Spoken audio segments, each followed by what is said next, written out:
Hi, let's talk about confidence intervals for proportions. Okay, so this unit is about confidence intervals. So before we start this unit, what I'd like you to do, I've got a QR code here.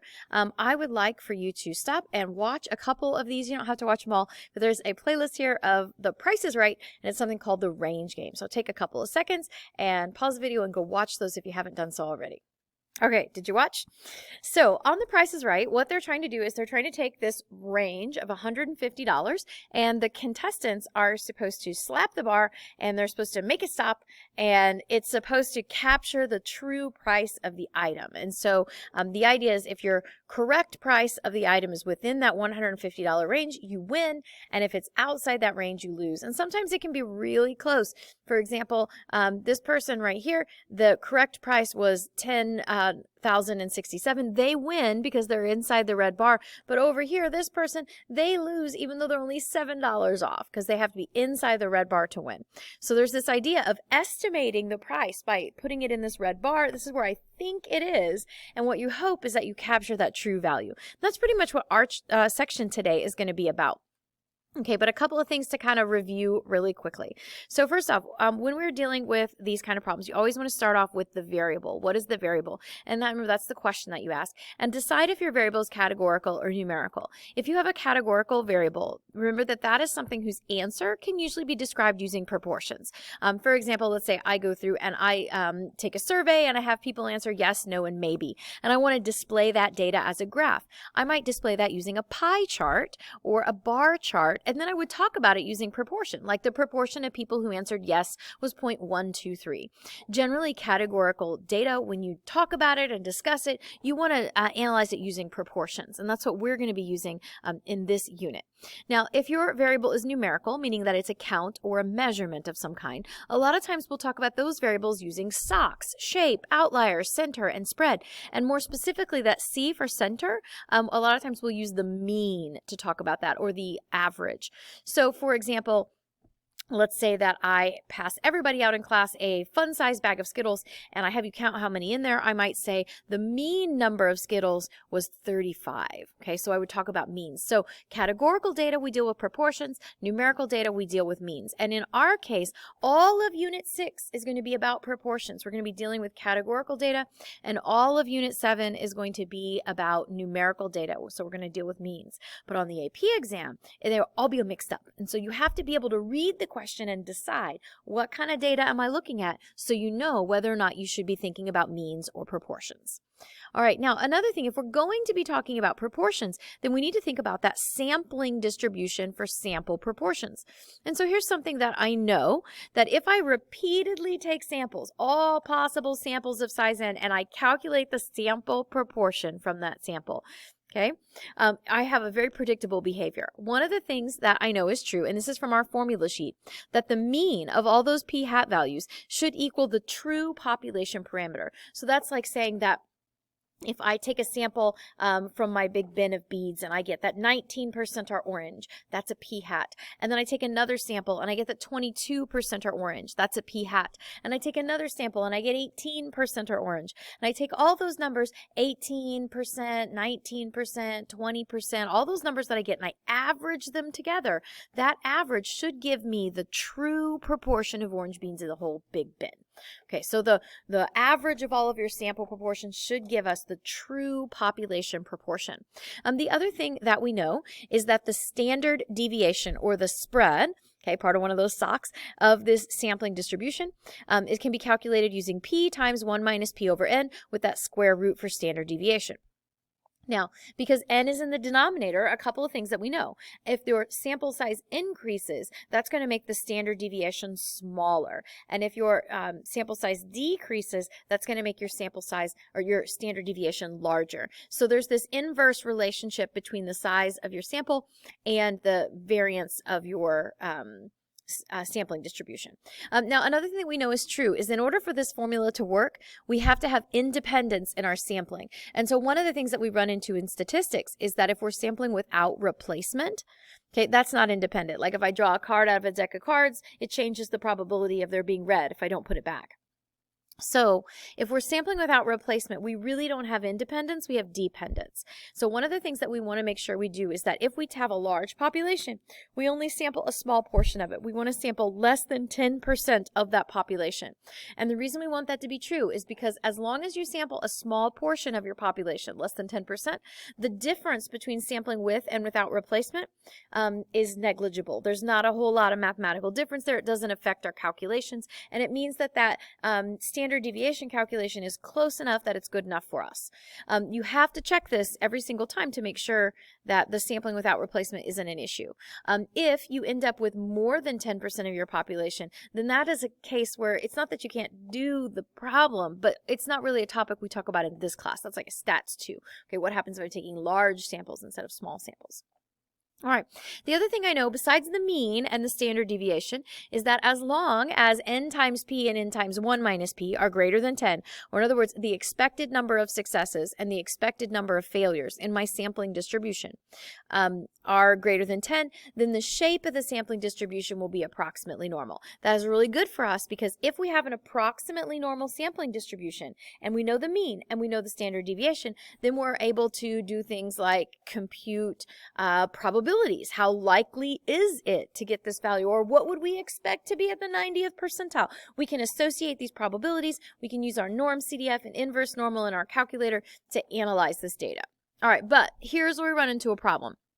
Most of the time in statistics, we do not have access to population data. We only have access to a sample. And also there's this idea for a sampling distribution is not only do you need to know every value in the population so you can find all possible samples, but even if you were going to try and simulate that sampling distribution, you would have to find sample after sample after sample. So what we would like to be able to do is we'd like to take one sample, and be able to state something about the population that's meaningful just based on that one sample. And so what we're going to try to do is we're going to try to use what we know about sampling distributions to try to help us make a judgment call about something that's true about the population using one sample from that sampling distribution. Okay, so another way to think about this is if you don't have all the information from the population, you don't know the true value. You don't know P. So all of these formulas that use P, you can't use because you don't have it.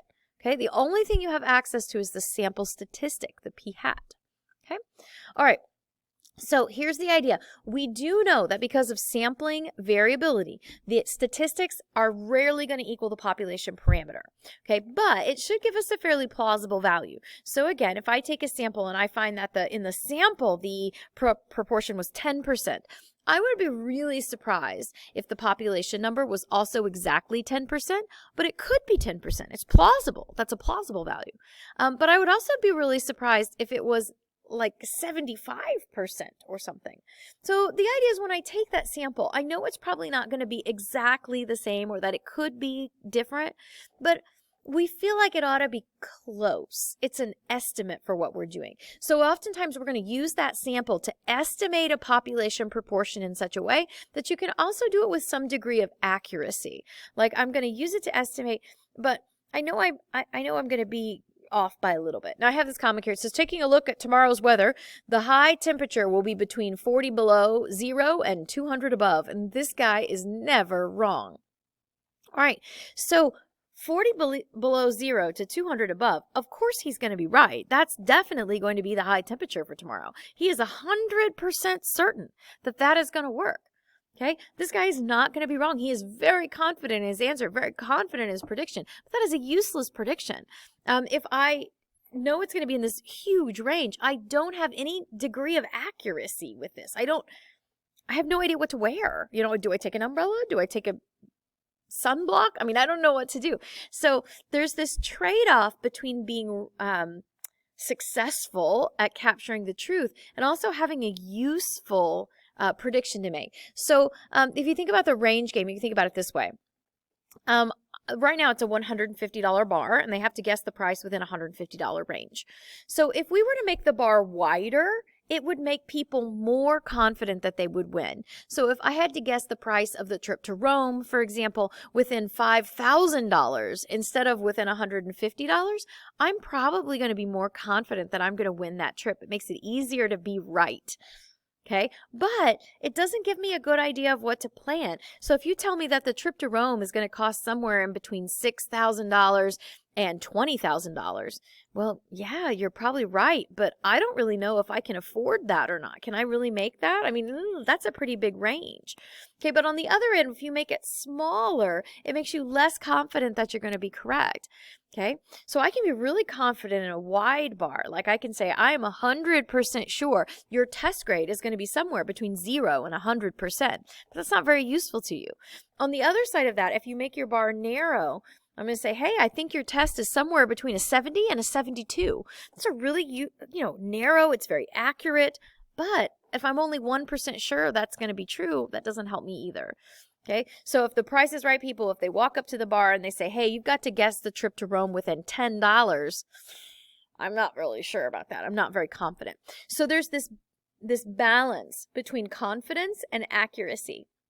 Okay, if I'm really confident, I'm going to have a really wide bar, a really wide guess, which means it doesn't give me a lot of accuracy to my guess. I want to be as accurate as possible, as close to the truth as possible.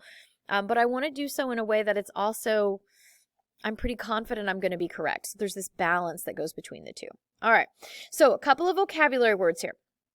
So the first is something called a point estimate or a point estimation. Okay, so if you ever see this in a textbook, I would like to estimate the parameter, the true population proportion of P. The statistic P hat is an unbiased estimate of P. A point estimate is a single number that's based on sample data, and it represents a plausible value of that population characteristic. So in our case, P hat is our point estimate for P. It's the number we use from the sample that represents what we think about the population.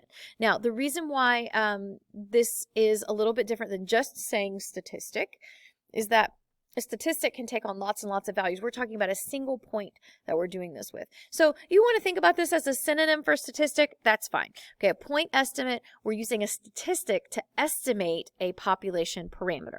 So for example, you interview random students at your school and you ask if they brought their laptop to school today. What is the point estimate for the percentage of students at your school who brought their laptop to school today? Now, what we'd like to know is the true percentage of students at our school, but we don't have access to all that data. So instead, we're going to estimate it using the proportion from our sample. So I've counted these out. I interviewed 25 students. There were 16 yeses. All right, 16 yeses. So I make my p hat 16 out of 25. That gives me 0.64. And you can use either the fraction or the decimal here. It doesn't matter. Okay, and so that would be considered my point estimate. I'm going to estimate. I don't know if the number is 64%, but I think that's a plausible value. It could be. And if it's not 64%, then maybe it's close to that. All right. The other thing that we need to get around for this idea of confidence intervals is we would like to build that red bar, like on the Price is Right game. Okay, I want to build this red bar. And if you think about how they did the Price is Right, they sampled the audience and they were like, hey, should I push the button or not, right? And they're going to put that. If you had a pretty good idea of what you thought the price of the trip is or the car is or any of that, wisdom would have you put it in the middle of that red bar and hope that you were off by a little bit on either side and you still won the trip. So a little bit of an idea here that we're going to use. Okay, so here it is. If I am standing 6 feet away from you, then you're also standing 6 feet away from me, right? So the distance goes in both directions. Okay, so I want you to imagine, so here's me, here's you, that instead of saying I'm 6 feet away from you, what if I drew a circle around myself that was like 20 feet in radius? So I draw I'm at the center and I capture you inside my 20-foot circle.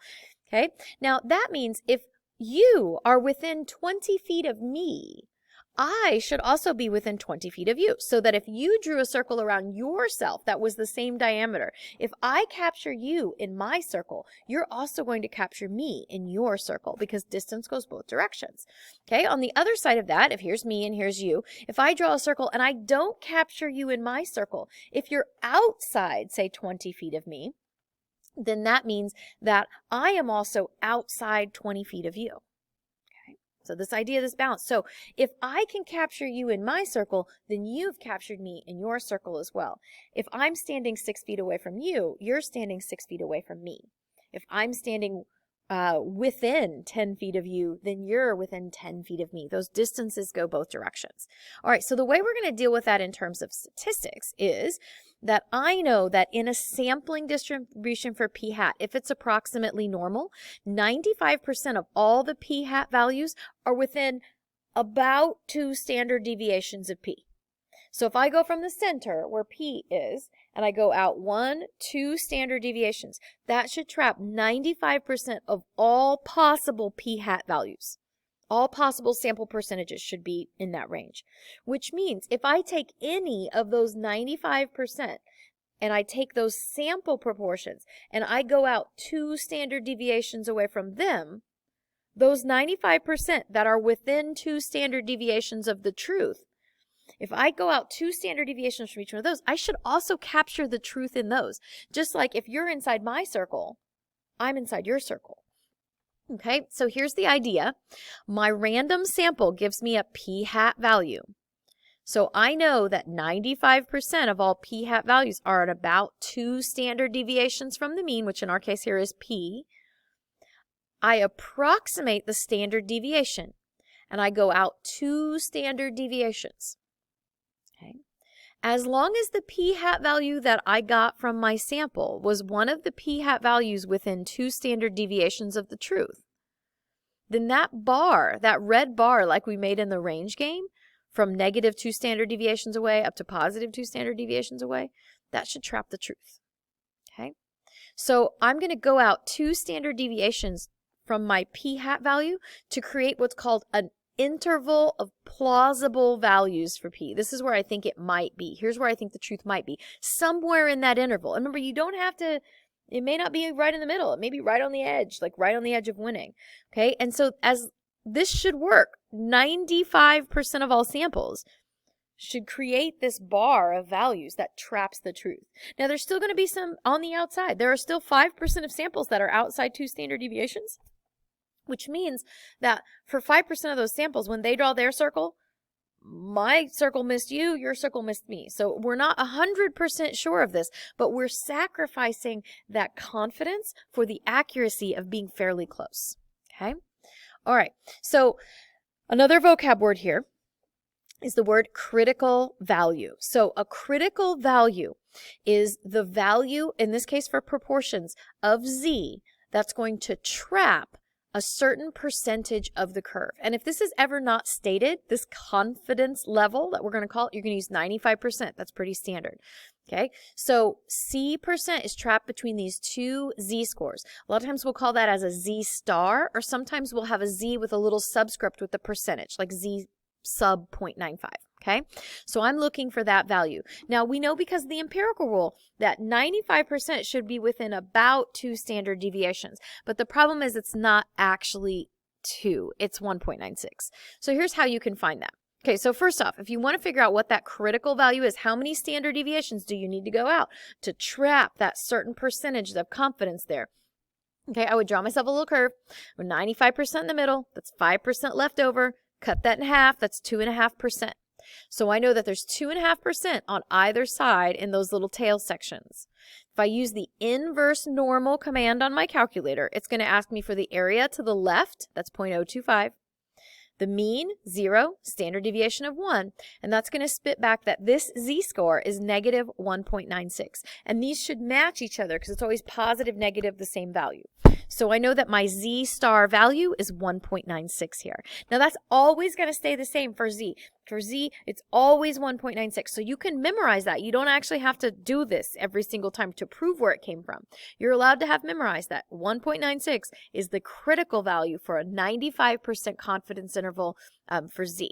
Okay. The other, like let's say I want to do 99. If you think about 99, I have to go out farther to trap up more data in there. So my z-score is going to be larger. All right, so this time 99%, I'm going to take 1 minus 100 or percent. I get 1%. Half of 1% is half a percent. That's 0.005 to the left. I'm going to go inverse normal. On the left is 0.005. Mean is 0. Standard deviation is 1. And we end up with a negative 2.57. So that means that there's 99% in between negative 2.57 and positive 2.57. Now, what I would recommend you do is stop the video right here, pull out your calculator, and run these two inverse normals and make sure you can get these numbers in your calculator. And if you need help, you need to let me know. All right, now there is another place that you can get these values. You have in your list of materials, you have a table, and it's called the T distribution table. And we haven't used this table yet, but up here, you should see on the top of the table, there's a little T with a star on it. Okay, we're going to use this in the next chapter quite a bit. But your confidence levels are actually hiding on this table. If you look at the very bottom of this T table, at the bottom, it says confidence level C. And the row right above that gives a bunch of percentages. And then the row above that says infinity. That is going to be the Z-score for that certain level of confidence. So you can see the 95% that we just calculated. There's the 1.96. And the 99% that we just calculated, we said was 2.58. You can see the 2.576 is that number. So if I said, well, what is the confidence or what is the critical value for a 90% confidence interval? You could open up this table. And you could say, okay, 90%, that's going to be 1.645. It's going to be that Z-score. So you can get those off of this table just fine. Okay? All right. So we are going to do, or we did an activity in class, but for those of you guys who are not here, I'm going to stop the video now. And the next video is going to cover actually how to construct these. So you've had all the theory now of why we do what we do and where we're going to get these values. So the next video is going to show you actually go through the steps to actually construct a confidence interval.